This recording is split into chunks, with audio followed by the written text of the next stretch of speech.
What you don't know about Stonehenge. There is no question that Stonehenge is the most well-known prehistoric site in all of England. Stonehenge has been shrouded in mystery for the past 5,000 years, ever since its earliest architects began construction there about the year 3000 BCE. Since the people who built the iconic monument did not leave any written records about it, very little is known about it. Nevertheless, thanks to excavations that have been going on for the past few hundred years, archaeologists have been able to piece together some of the histories of Stonehenge.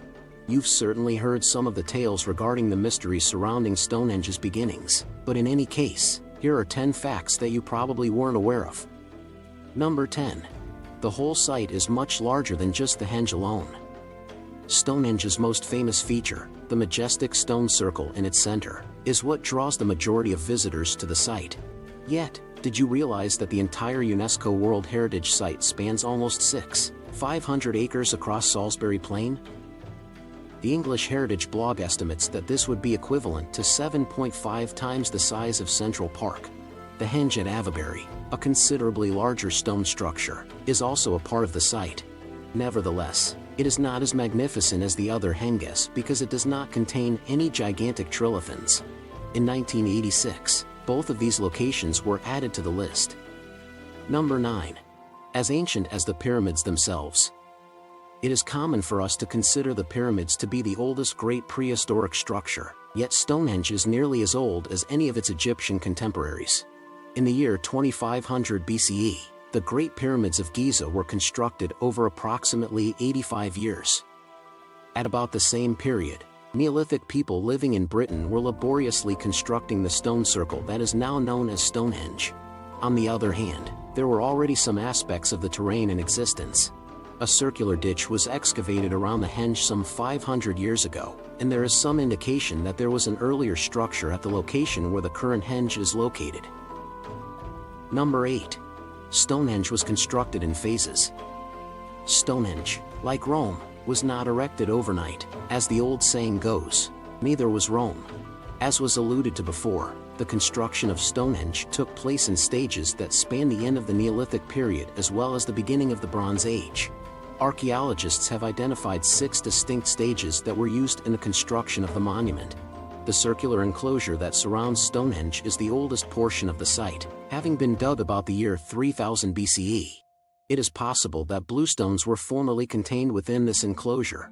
After being transported to the location 500 years later, the enormous sarsen stones were set vertically to form the trilithons, which ultimately resulted in the construction of the monument that we are familiar with today. But even when the primary structure of the monument was finished, there were still 4 more stages of building to be done. Number 7. Archaeologists have a theory that it may have been used in the past as a concert hall. Dr. Rupert Till, an archaeologist, argues that Stonehenge may have served a musical purpose in addition to the more common notions that it was a burial ground or a religious temple. Archaeologists and enthusiasts have been speculating about the purpose of Stonehenge for years.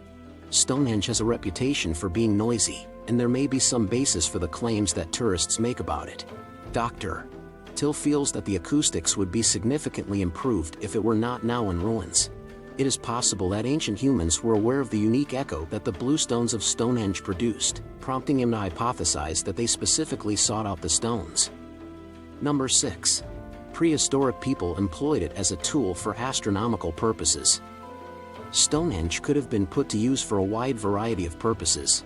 However, the uncanny precision with which it aligns to astronomical occurrences lends credence to the theory that it may have functioned as an ancient observatory.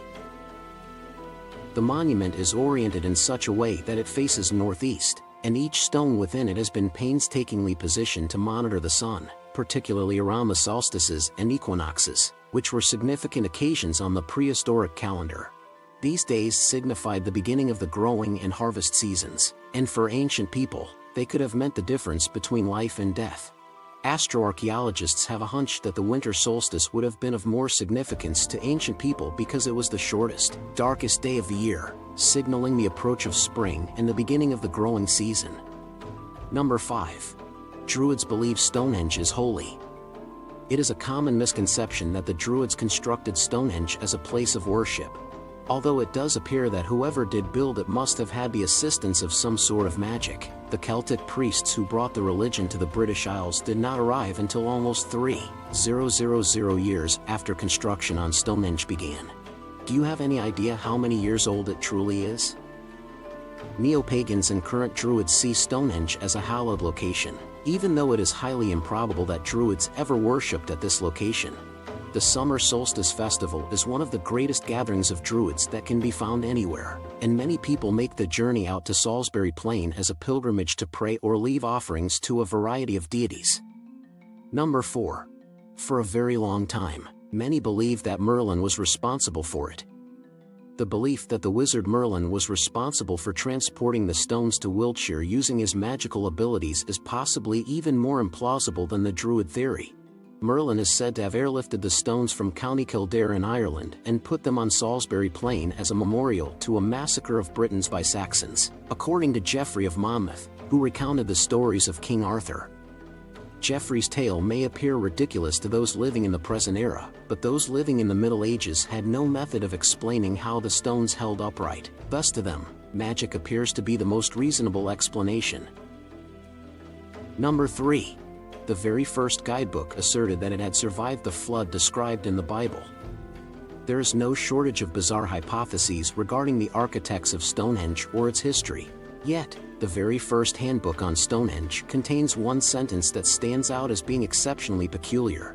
Henry Browne was the author of the book that was written in 1823 and offered readers information regarding the Stonehenge and Ava Berry locations. Stonehenge was one of the few man-made places to have survived the biblical flood, which wiped out humankind. Browne opted to add this information to his book because he thought it was interesting. Stonehenge would have been nearly finished at the time of the hypothetical flood, which took place around 2350 BCE, so it's not hard to see why Browne would have made that assumption. Number 2. A Swiss author said that extraterrestrials were involved in its construction. People have come up with all sorts of theories involving Stonehenge, ranging from those based on the Bible to those based on wizards, with varied degrees of reason. One of the things that we are putting a lot of effort into trying to figure out is how a civilization that is 5,000 years old managed to move bluestones from Wales and set up sarsen trilithons that weigh several tons.